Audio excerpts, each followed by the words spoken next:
네, 여러분 안녕하세요. 목요일 저녁입니다. 네. 제가 영상을 좀 찍을 수 있는 그 공공시설을 좀 발견을 해서 제가 좀 이제 거기에 와서 찍게 됐는데요. 남은 시간이 뭐 이제 20분도 채 안 돼가지고 짧게 또 방송을 해야 할 상황이네요. 제가요, 그동안에 좀 ESG 관련된 그런 좀 이제 기업도 소개하고 또 뭐 정보라던가 뭐 이런 그 뉴스도 브리핑을 해드리고 했는데,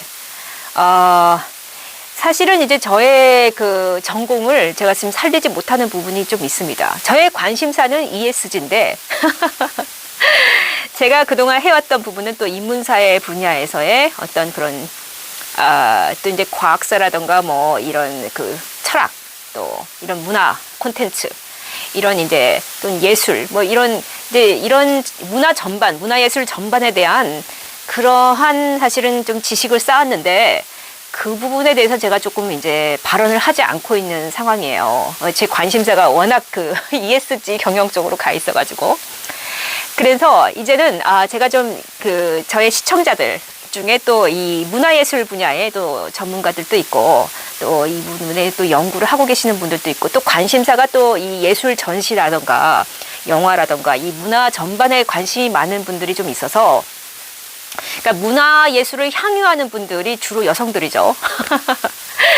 제 이제 저의 그 주변의 지인들한테 제가 이 방송을 한다는 얘기는 아직 안 했는데, 이제 정말 극도의 몇몇 분들한테만 제가 이제 이 방송을 좀 봐달라 하고 얘기를 하는 분들이 있어요. 근데 그분들의 관심사는 사실 문화예술 분야고 또 문화를 직접 또 문화예술을 향유하는 분들이기 때문에 그런 부분에 대해서 제가 좀 분석을 해서 좀 공유를 할 필요가 있겠다는 생각을 했습니다.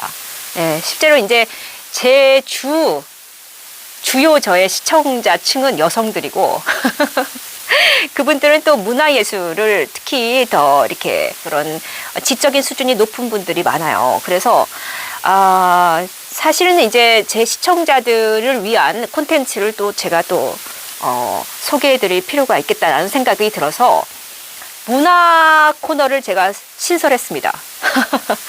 문화 비평 코너를 제가 신설을 해서 조만간 이제 제가 지금 뭐 예술 전시, 또 박물관 전시, 또 이런 또 드라마나 영화나 또는 이런 그 대중문화 관련된 그러한 콘텐츠들, 뭐 케이팝이라든가 뭐 기타 여러 가지 그런 지금 뭐 넷플릭스에 유명해진 그런 드라마들도 있잖아요. 네. 근데 제가 이제 이런 엔터테인먼트 쪽에는 제가 이렇게 그다지 관심이 크지 않아서 제가 문화 콘텐츠 쪽에 좀 연구를 했다 할지라도 그쪽으로 관심이 좀 가지 않는 형편입니다. 그런데 이게 짧게 이제 제가 왜 문화 비평을 하기로 했는가라는 이제 그 저의 생각을 전달해 드리는 쪽으로 해서 앞으로 이제 제가 시리즈를 구성을 해서 이제 좀 여러분께 그 콘텐츠를 좀 차례대로 소개를 해드릴 텐데, 제가 이번에 이제 그 국립현대미술관에서 한국의 미란 무엇인가, 그러니까 한국 미술의 어제와 오늘, 가지고 DNA, 한국 미술의 어제와 오늘이라는 주제로 지금 국립현대미술관에서 7월부터 10월 10일까지 전시를 하고 있어요. 근데 이번 주면은 이제 다 끝납니다. 보실 분들은 빨리 가서 보세요. 근데 이 전시회를 제가 왜 주목을 했냐면은, 원래 국립현대미술관은 근현대 작품을 주로 전시를 해요. 국립현대잖아요. 현대, 방점이 현대에 있습니다. 그러면 우리나라의 고미술, 고대 유물, 중세의 어떤 문화재, 그런 고미술 작품은 어디에서 전시를 하느냐? 국립중앙박물관에서 전시를 해요.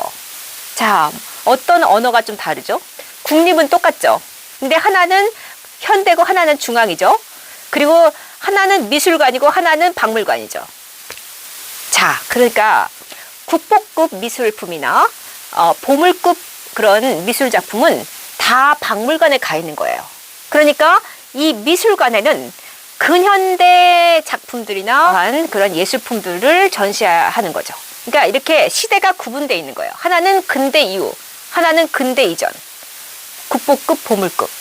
하나는 그냥 이렇게 뭐 근현대 모던 아티스트 뭐 이런 이제 좀 동시대에 이제 향유할 수 있는 그러한 그 작품들을 주로 전시를 하는 거죠. 그래서 저는 이제 이렇게 항상 이렇게 시대적으로 현대와 고대, 중세가 나누어져 가지고 이렇게 전시하는 것만 봤을 뿐, 이것을 이렇게 한데 그러니까 뭐라 하죠?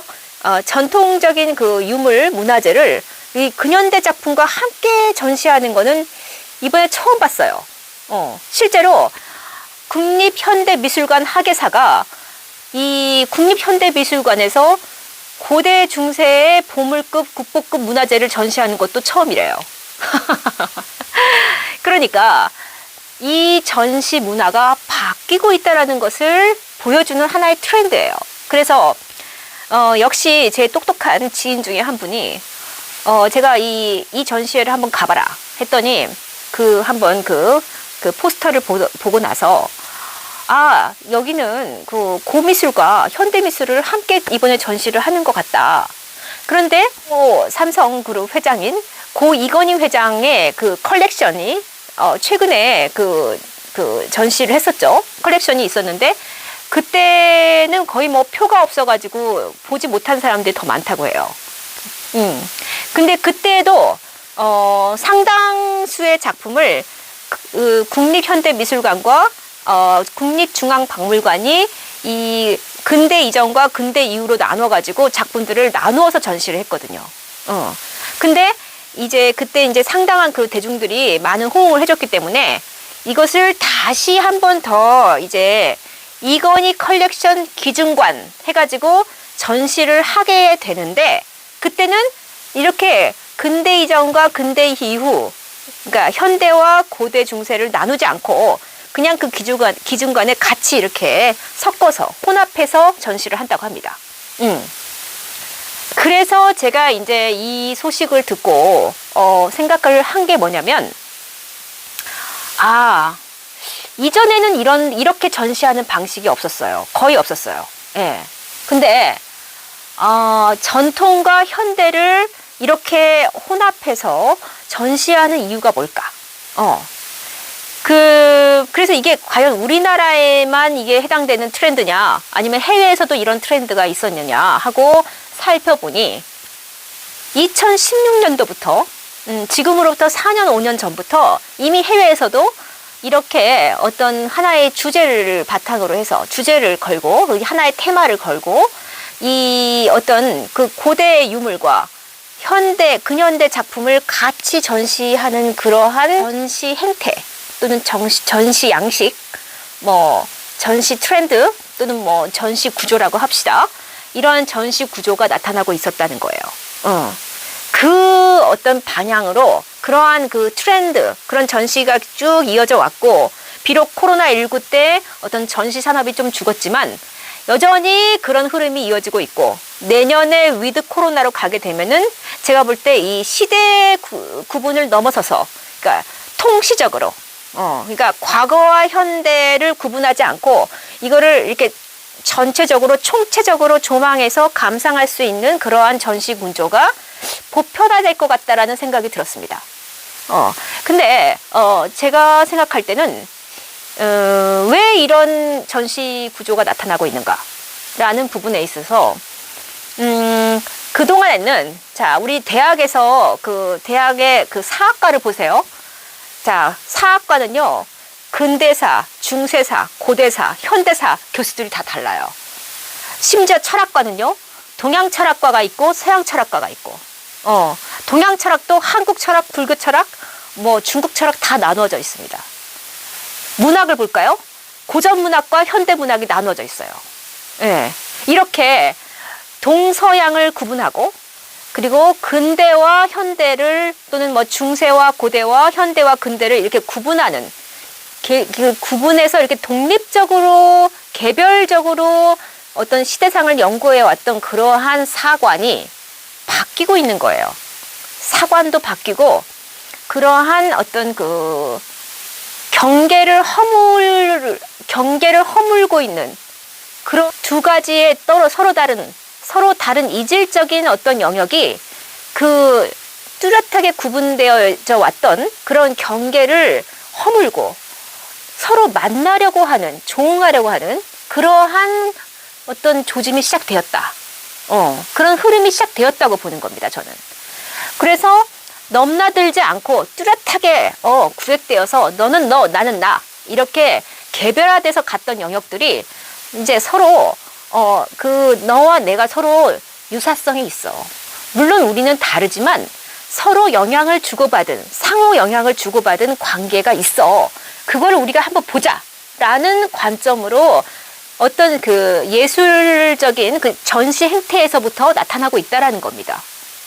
그리고 이러한 예술 전시의 구조의 변화는 제가 그 제 영상의 한 부분에서 복잡계 시대로 가고 있다. 우리는 복잡계의 사회에 살고 있다. 더 이상 단순계가 아니라 복잡계의 그런 우연과 불확실성과 어떤 경계가 흐려지는 그러한 세계에 살고 있고 그러한 세계에서는 변화가 중요해진다. 그 변화에 대한 인식 그리고 그 변화에 대한 인식을 해서 어떻게 적응해 나가느냐 이게 더 중요해진다라고 제가 말씀을 드린 적이 있어요.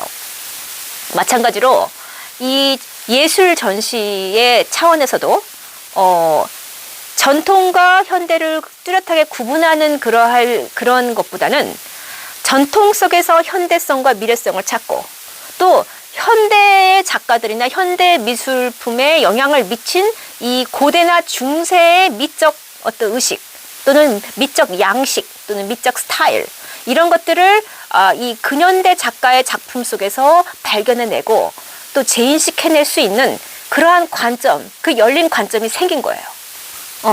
그러니까 근대는 근대고 현대는 현대고 이렇게 과거는 과거고 현대는 현대다 이렇게 나누어져서 볼 게 아니라 서로 상호작용을 하는 부분에 대해서 우리가 한번 시야를 더 넓게 거시적으로 총체적으로 좀 시각을 넓게 해서 보고 그리고 그러니까 어떤 우리가 지금은 뭐가 더 중요해졌죠? 자, 문화 콘텐츠 제가 좀 연구자로서 말씀을 드린다면 창작이 중요해진 시대예요. 크리에이티브한 그러한 사고방식.